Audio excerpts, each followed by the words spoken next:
Bonjour, je suis Pauline Polka. Je viens vous présenter une collection des 12 contes de midi aux éditions L'Harmattan. Il s'agit d'une collection de 12 livres d'activités, 12 thèmes, avec donc 12 histoires différentes, écrits dans un contexte de peinture, de tableau de peinture, avec un nouveau concept qui est un espace pour dessiner. Parce qu'effectivement, pour l'histoire, lorsque je faisais des expositions, j'avais eu l'idée de faire quelques petits recueils avec mes peintures, des poèmes ou des peintures et des histoires, et les enfants me demandaient toujours des feutres pour dessiner. En fait, mes peintures leur donnaient envie de faire. Quand j'ai découvert cela, j'ai ensuite pensé faire cette collection, les 12 contes de midi, en intégrant un espace pour eux pour dessiner.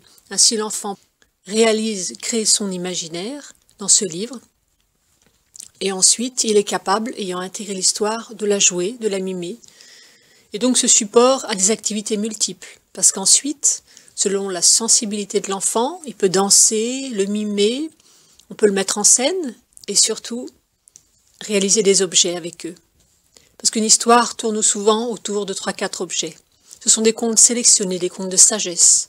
J'ai moi-même fait partie d'une troupe d'enfants conteurs étant petite, ce qui fait que j'ai emmagasiné beaucoup d'histoires et j'ai pu là sélectionner 12 contes qui nous parlent de la liberté, qui nous parlent du vivre ensemble, de la ruse, de l'indifférence, d'être un en soi,